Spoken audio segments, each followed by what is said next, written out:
What's going on, warriors? It's your boy Jareth J, and today I got for you guys a special video. This is the first video in my warrior tips series. Now this video is going to cover general tips for the game of For Honor. Then after this I'm going to release videos for each individual hero in For Honor, and hopefully no matter who you pick, I can help you guys dominate the battlefield and never have to worry about looking over your shoulder like, oh no, can I take on this guy? Because you already know. After watching these tips videos, you're like, oh, I know all I need to know. I'm going to whoop ass no matter who it is. So anyway, I hope you guys stick around, and I'm just going to go ahead and jump into the first tip for this video. Alright guys, first tip, learn a hero and stick with them. Now I know it's super enticing, we see all these heroes, you want to try them all out, you want to go ahead, you want to try all they look cool, you want to see what they're all about, and that's fine. But when you find a hero you think you might like, you gotta stick with him if you want to be good. If you want to be good with that hero, you have to stick with him for the long run. And now that may be different for different people. You might be a fast learner, you might be a slow one. But you gotta stick with one hero for some time if you want to be good with that hero. So try not to bounce around from hero to hero to hero to some. Yeah, so if you want to be good, just stick with one hero, learn him, learn all the in and outs. They each got their own unique abilities, skills, and all that. So just learn them, stick with them, and you'll get good with them as time passes. Alright, tip number 2, master your stamina.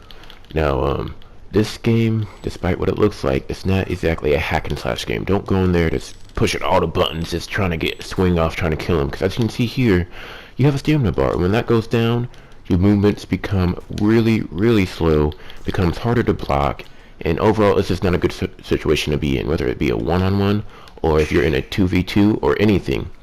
Definitely, so learn your stamina, because your swings become slower, you're not as effective, and you open yourself up to get hit and decimated, and you can barely block to keep yourself alive.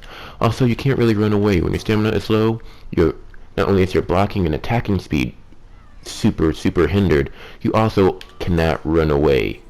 Now, there's feats, I'm going to talk about those later, that can help you along the way. But, yeah, so master your stamina, learn it, control it, and you'll be fine. This brings us to tip number 3, your feats. You have them, so don't be afraid to use them. Now, each hero has their own unique set of feats to help them gain the advantage in the battlefield, whether that be regenerating your own health, running while you're out of stamina, calling in a storm of arrows to help level out the enemies, boost the attack or defense of soldiers around you, your teammates around you, along with a slew of other things to help you get an edge above your opponent and ultimately win the game. And you unlock these feats by pretty much being a good team player, whether that's capping the points, playing the objective, clearing out enemy grunts, taking out enemy soldiers, executing them, reviving fallen teammates, you know, stuff like that. And the more you do that, the faster your feats will unlock, and the faster you'll have them unlocked, and before you know it, you'll have all your feats ready to go to at least unleash some havoc and chaos amongst your enemies.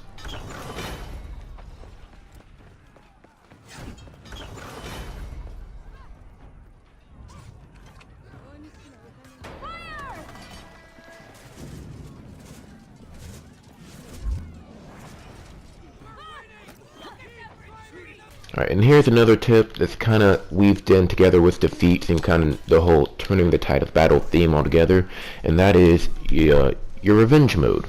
Now the revenge mode I think is an excellent tool that they added to the game. I'm so glad they did, because it's pretty much there for you when you find yourself in an unfair disadvantage. And usually that unfair disadvantage is going to be you're getting ganged up by 2 or more people. Because let's face it, in this game, you're going to come across this situation more than once while you play, whether you're doing it to other people or you're getting it done to you. And the revenge mode gives you gives you a fighting chance. You can stay up a little bit longer for reinforcements to arrive, or just try to take them out on your own. And you can activate your revenge mode by getting your blocks off, playing some good defense, getting attacks in there too, and then when it's activated, it gives you a little bit of extra health, it replenishes your stamina if you're low or you were completely out, and your defense is buffed up a little bit too. So it pretty much puts you back into the fight if you're getting ganged up on and you think there's no chance of survival.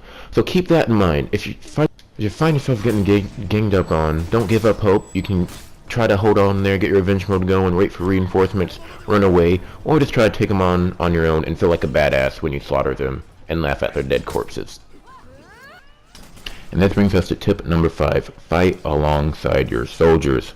Now, I bring this up because not only do they help hide you, they make you a little bit harder to spot, they also hinder the movement of the enemy team.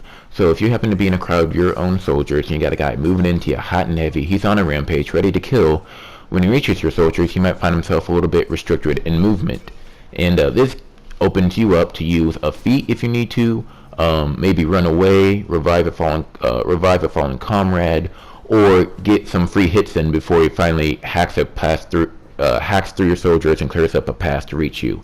And remember, this also works the opposite way. So if you're in a crowd of their soldiers, your movement speed is going to be a little bit restricted, and you're going to have to clear out a path for you to move forward, or you might want to retreat and regroup if you got a lot of enemy players in there with you.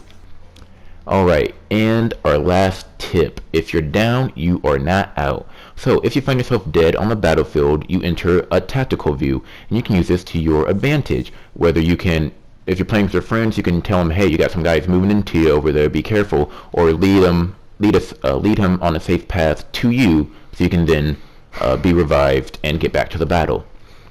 And that's it, guys. That's it for these tips videos. I hope it helped you, and I'll catch you in the next one. Peace.